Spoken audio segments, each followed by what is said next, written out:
This is Getting On with Life, Biblical Wisdom for Successful Christian Living.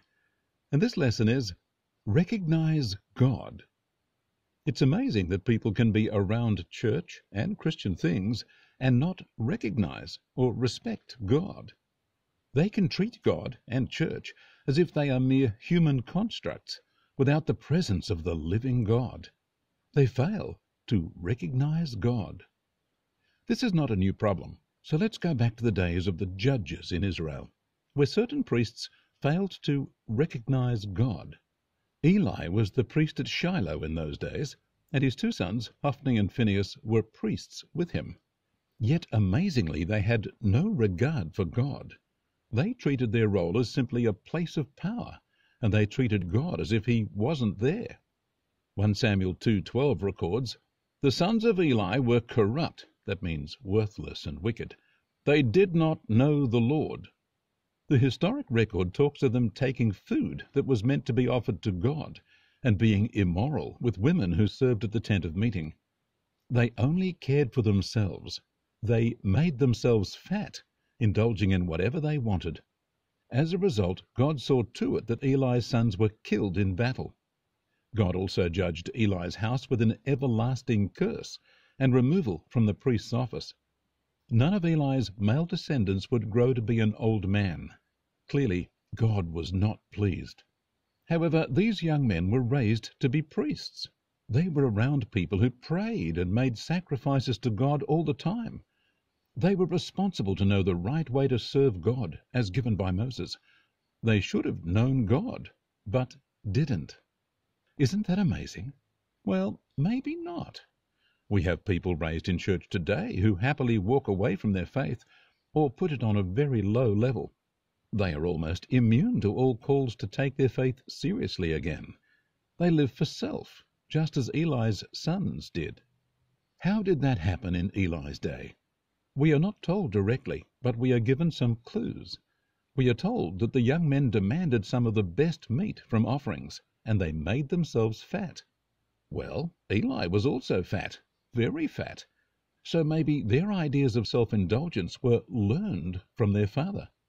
Eli died by falling off his seat as a very fat 98-year-old man. 1 Samuel 4:18 records, "Eli fell off the seat backward, and his neck was broken, and he died, for the man was old and very heavy." When Eli's sons took the choice meat, Eli was one of those who ate it. He was not as bad as his sons, but it seems he compromised with evil at some point along the way. That encouraged his sons to not fear God, but to look out for themselves. Many Christian families do the Christian thing of going to church and supporting Christian values, but they don't live out their faith in a more personal way. So they raise children who see Christianity as a process to follow, not a living relationship with God or any experience of the power and wonder of God. It is easy to stop respecting God when that is what has been modeled for you. Interestingly, God held Eli responsible for the behavior of his sons. Eli did not do some of the evil things they did, and Eli did warn and rebuke his sons for their actions. He warned them that God could see what they were doing, and they would not escape God's judgment. In 1 Samuel 2:24 and 25, Eli said, "The report I hear from the Lord's people is not good. If a man sins against another, God will judge him. But if a man sins against the Lord, who will defend him?" God judged Eli because Eli did not stop his sons. He scolded them, but did not stop them. That's the word God gave to the young boy Samuel when God first began speaking to him.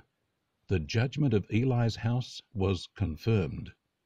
In 1 Samuel 3:13, God said, "I told Eli I will judge his house forever for the iniquity which he knows, because his sons made themselves vile, and he did not stop them." Note, he did not stop them. Eli scolded them and warned them, but he did not stop them. As the main priest, he could have sacked them from office. He could have made a strong stand against them, but he failed to do so. Maybe we see compromise there again.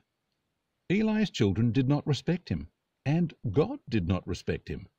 Possibly because, underneath it all, Eli did not respect God. The excesses of his sons may reflect his own weak commitment to God. Yet Eli's sons could have recognized God. God is God. He is real in and of himself, not because someone makes him real to us.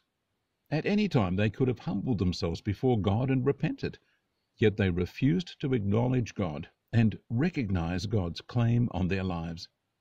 Recognize means recognize, to know again, as in be aware of this once again. When we recognize God, we bring to mind the reality of God once again and become aware of it.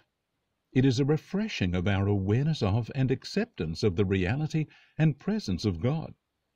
What about in your life? Do you go through the motions of faith and do the right Christian things, but out of routine or duty? Do you actually live as if God is irrelevant? Do you see Christian living as a cultural practice rather than a living relationship with God? The fear of God will turn that around. Recognizing God is just another way of saying living in the fear of God. Eli's sons did not fear God to their peril. Eli did not sufficiently fear God, so his family was cursed. Stop and recognize God. Stop and see that going through the motions and doing what you have become accustomed to doing is not the same as living in the fear of God, recognizing God and acknowledging His reality and power in every aspect of your life. Friends, God is real, so your walk with Him has to be real too. Don't allow yourself to be lulled into an empty Christianity. Don't lead your family into compromised living. Humble yourself before God and choose to always recognize God. God bless you.